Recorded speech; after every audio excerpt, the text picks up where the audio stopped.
Hey folks, Breath of the Wild and Tears of the Kingdom have recently been blessed with tons of brand new information for the new Zelda Notes feature on the Nintendo Switch app. This comes alongside the Switch 2 improved versions of each game, which are truly incredible to play, I must add. Zelda Notes provides passages of information from Princess Zelda, King Rauru, and Master Kohga across the surface, sky, and depths. We as players must revisit locations whilst using the tracking feature to find these voice notes. I can't lie, I've been going down several rabbit holes with these notes, as many add new lore to these games and the world they take place in. So, in today's video, let's take a look at some incredibly interesting discoveries from these notes. Be sure to go and grab yourself a delicious snack and drink, folks. Send them in if you'd like to be featured right here in a video. And of course, if you haven't already, be sure to drop a cheeky wee like down below. And let's take a look at some fascinating Zelda notes. Let's start with what I advertised in the thumbnail. Satori Mountain is home to an iconic cherry blossom tree, home to Lord of the Mountain, Satori. This was one of the first locations I went to in order to see if there was a voice note, and in both Breath of the Wild and Tears of the Kingdom, we can discover these voice notes. It's also important to know that the voice notes from Breath of the Wild are from Zelda's perspective before the Great Calamity took place, just over 100 years from when the game takes place. And those in Tears of the Kingdom are from the view of after the events of Breath of the Wild, going into Tears of the Kingdom. There are only 2 cherry blossom trees in Hyrule. They have been referred to as the Father Tree and Mother Tree.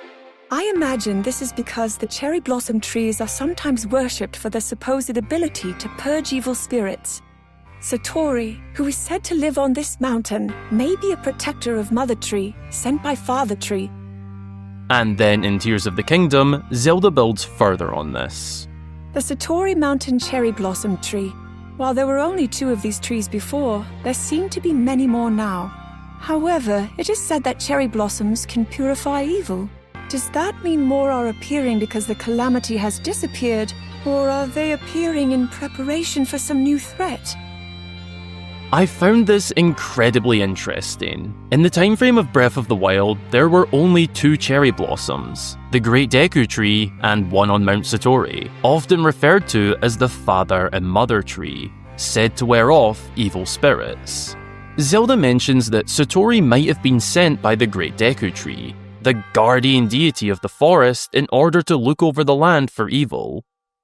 That alone is really cool, but I found what Zelda said in Tears of the Kingdom so interesting. For as long as she's known, there were only ever 2 cherry blossoms across the entire kingdom. By the time frame of Tears of the Kingdom, there are several that can be found far and wide. And whilst not extremely necessary for the game's story, this was never explained to us as to why so many had suddenly spread across Hyrule. It's not confirmed, but Princess Zelda does make a reasonable suggestion in that more may have appeared following the calamity disappearing due to the evil being gone. Or rather, more are now appearing with an evil greater, more pure evil rising deep below the kingdom, requiring the presence of Satori in more than one location, making these cherry blossoms a tree summoned by evil.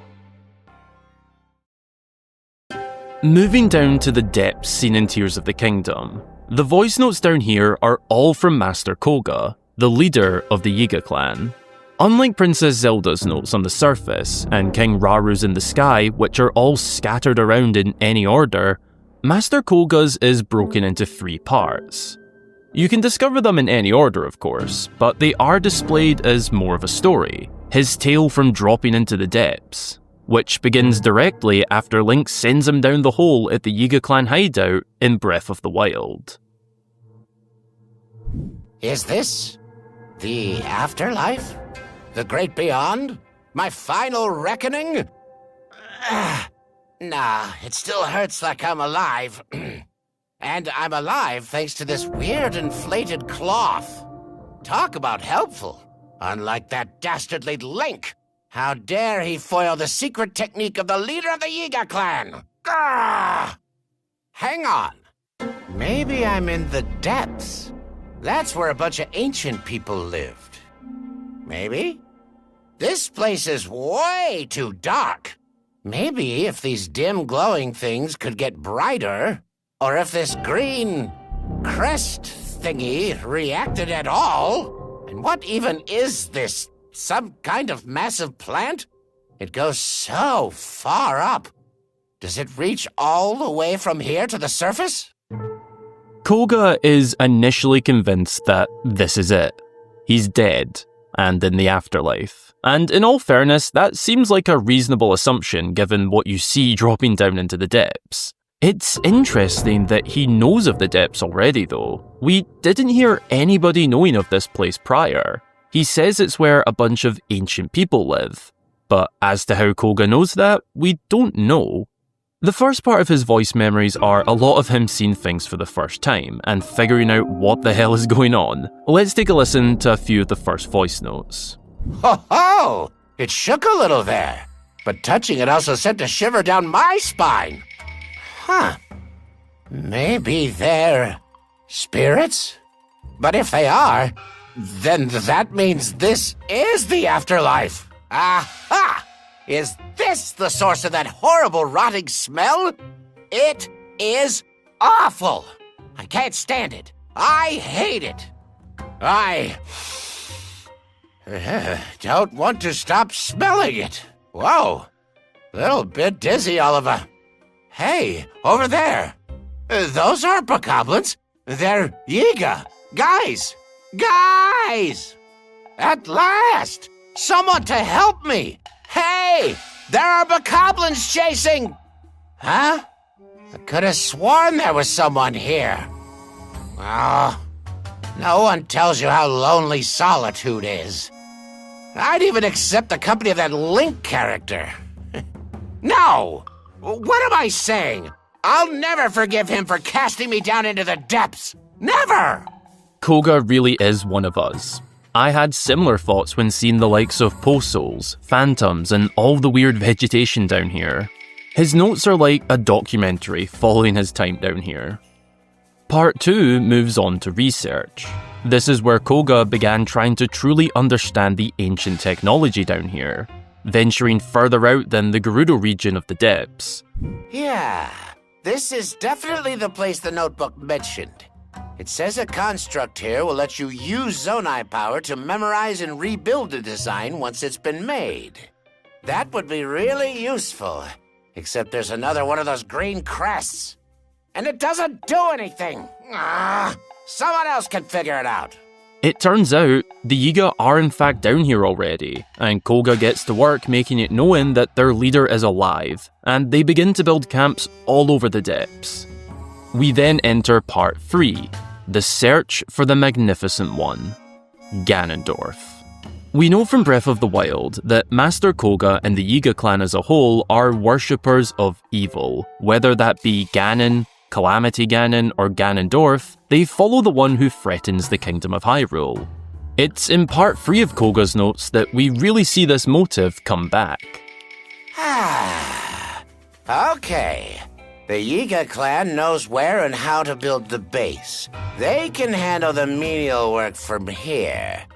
Meanwhile, after I'm done soaking, I need to hurry to the Magnificent One.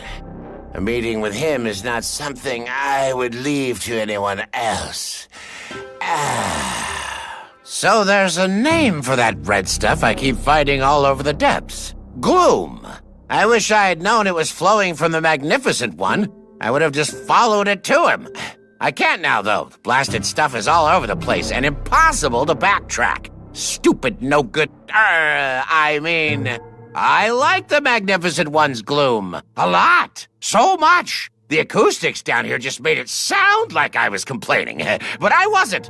Gloom, gloom, gloom. The notebook says this is where people wished for matchmaking. Or something. Well, in that case, I wish to meet the Demon King. Maybe there's a trick to it. I wish to meet the Demon King. I wish to meet the Demon King! I wish to meet the Demon King! There are 55 voice notes from Kohga in total, and there's more interesting notes I'd love to mention, but we'd be here all day. Definitely don't skip out on these ones if you're able to play. I found them quite interesting. They add a lot to his character and our view on the depths.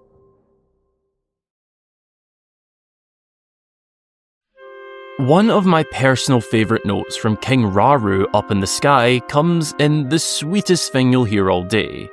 It's not very much, but there's a voice note from him to discover on Starview Island, one of the few large sphere-shaped sky islands. Here's what he says. Though this island was originally used as a place to store things, it has been a long time since it fulfilled that role. And while the island lacks an official name, many have come to call it Starview Island. As for me, the only real stars are those sparkling in Sonia's eyes. God, why did Nintendo have to tug on our heartstrings in this note? I know that this video is titled something along the lines of fascinating or interesting lore discoveries, and whilst this might not be groundbreaking lore that King Rauru truly loved his wife Queen Sonia, little details like this add to knowing how much losing her must have meant to him. The only real stars are those sparkling in Sonia's eyes. One of Hyrule's greatest mysteries in this time frame is the forgotten temple that lays deep down in the Tanagar Canyon. Over the years, ever since Breath of the Wild was released, fans have theorized about the origins of this location.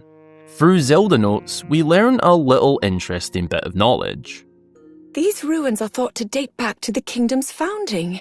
It seems likely that something of great value was once here, as there are many guardians in the area.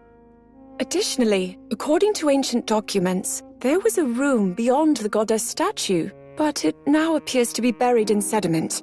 Zelda, and presumably the royal family of Hyrule, know that this structure likely dates back to the founding era of the kingdom, once storing something of great value. This likely refers to the secret stones in Tears of the Kingdom, as we saw that this is where King Rauru stored them back in that era. One detail I find particularly interesting about that note is that there was recorded knowledge of the room behind the goddess statue, that we as players only discovered in Tears of the Kingdom after the statue had collapsed. Zelda believes during the time frame of pre-Calamity that it was buried away. This structure was clearly designed to take advantage of the geography of the area, but even the interior is largely intact. Considering how many battles have been fought, well, it is very impressive. Seeing it reminds me of some very, very old records I've read. They suggest that there was a temple named for the first queen of Hyrule, and that it was often used as a shelter for the common people. Could this be... Once again, Zelda refers to old records. An interesting detail in the counterpart note for Tears of the Kingdom is that it was suggested that once upon a time the temple was named after the first queen of Hyrule, Queen Sonia. This was likely as a tribute following her unfortunate passing. King Rauru formed a small gravestone inside the temple for his late wife. This can be found in the room behind the goddess statue in Tears of the Kingdom. Last, but certainly not least, as this one truly blew my mind, there is a groundbreaking voice note regarding Gerudo Town. Found in Breath of the Wild by the North Gerudo ruins, Zelda tells us the following. The North Gerudo ruins are the largest in all of the desert. Based on the sizable quarry and numerous ruins scattered about Gerudo Highlands, it appears that Gerudo Town was once quite large. I've heard that this area of the town was destroyed by a rampaging Molduga employed by a tyrant, but it is merely a theory. While she notes that it is just a theory, this strongly sides with a theory I made a little while ago. I proposed that long ago, Gerudo Town as we know it now was much larger, and that many of the ruins near the town and across the desert as a whole were once part of a much larger Gerudo settlement. Perhaps rather than a town, a city. It's fair to say I was buzzing when I saw this voice note. It's obviously not confirmed, but the fact that this note was added in would suggest to me that my theory is more than likely correct. Gerudo Town was once much larger than it is now. Long ago, before these ruins fell into decay, they were part of the Gerudo settlement here in the desert. The true size of which has been lost to time, and given the often harsh and unpredictable conditions of the desert, repairing it in full would be quite difficult, and will probably never happen.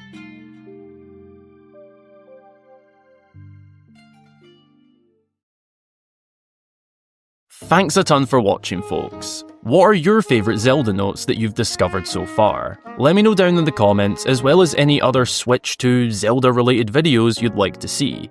If you've enjoyed, please be sure to drop a wee like down below, and consider subscribing for lots more fabulous Zelda content from myself.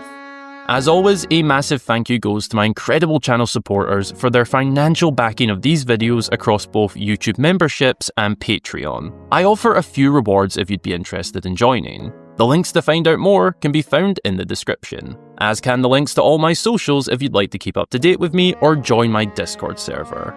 Thanks again for watching, folks. I hope you have a brilliant rest of your day or night, and until the next time, I've been Hyrule Gamer.